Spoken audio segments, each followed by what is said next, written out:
Hello everyone, I'm Chris Meza, chairman of the annual An Intimate Evening with Oscars benefiting the St. Francis Foundation.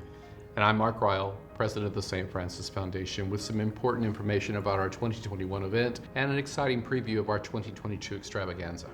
Now there's some good news and bad news. Why don't you start with the bad news, Mark? It's a good idea. Let's get that out of the way. COVID-19 continues to create crazy times and uncertainty all around. Once again, our incredible and highly anticipated annual Oscars night is taking a hit.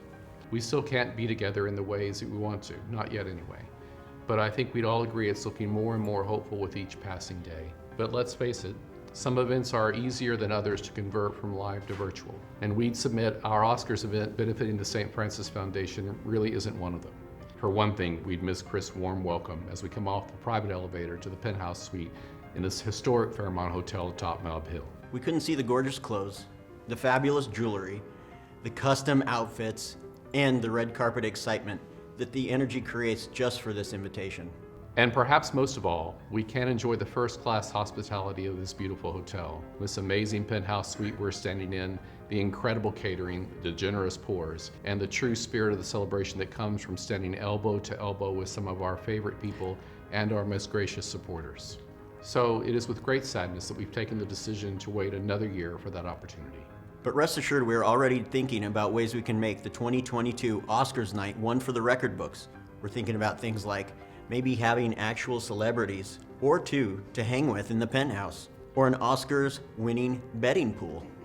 We have the time to create a next level silent auction with previously unheard of prizes and truly one of a kind experiences, and possibly an off the charts after party.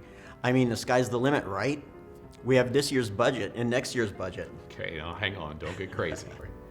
But yes, by stepping back from this year's event, we have more time and resources to make an already memorable event even more special in 2022. And that's our promise to you.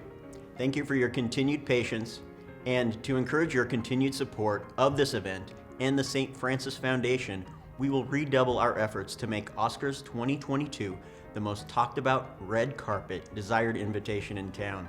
And I'd like to quickly take this opportunity to thank Chris and his dedicated team of volunteers for their continued commitment to this important fundraiser for the foundation. We are so fortunate to have one of the San Francisco's most gracious hosts to shepherd this event and raise awareness of the important work of the St. Francis Foundation, ensuring the foundation has the resources to strengthen the health of our patients, our communities, and our city. Thank you, Mark.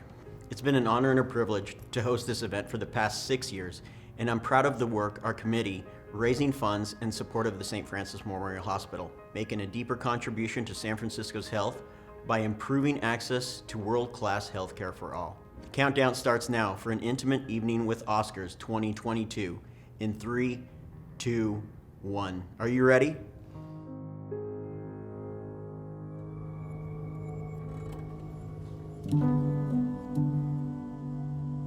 I've had the pleasure of knowing Ted Hanning going on 7 years.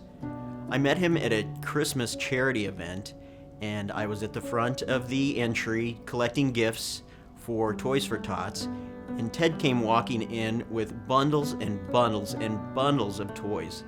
From that moment on, Ted and I have been great friends. He certainly steps up at any given point for almost every charity. He's just the most generous friend. My name is Ted Hanig. I am the president and chair of Danford Fisher Hanig Foundation, which is a foundation that supports about 150 local charities. When people ask me what makes me interested in charity work, it really traces back to an experience I had with my mother when I was very young. I was in school and I had a classmate named Jose, and every Thanksgiving and Christmas my mother would go to homes in our community where she told me they wouldn't be able to have a holiday meal.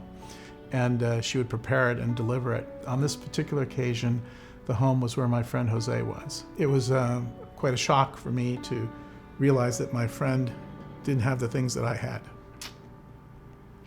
And she inspired in me, along with my father, that you try your best to leave things better than you found them, and that's what got me involved in charity.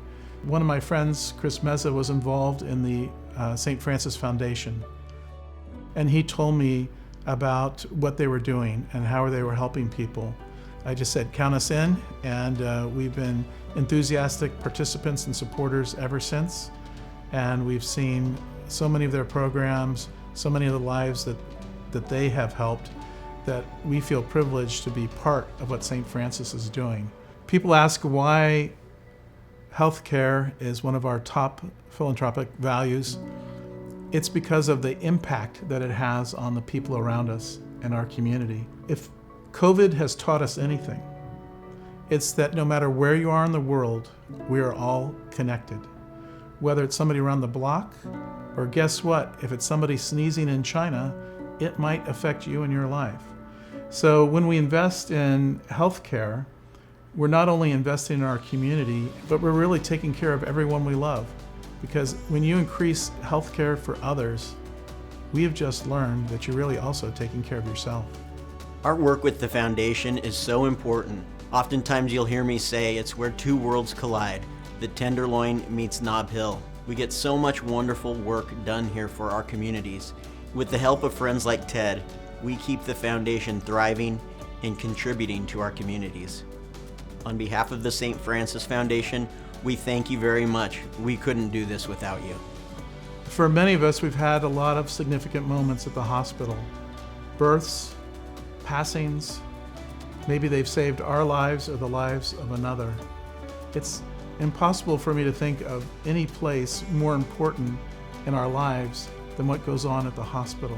If I can play a little role in helping them after they've done so much for me, for our family, for the community, it's an honor, it's a privilege. Anytime I'm going to have the opportunity to speak out on their behalf, I will. Where I can help provide financial support, I will. Where I can provide physical help and support, I will, because they've been there for us. Now it's our turn to be there for them.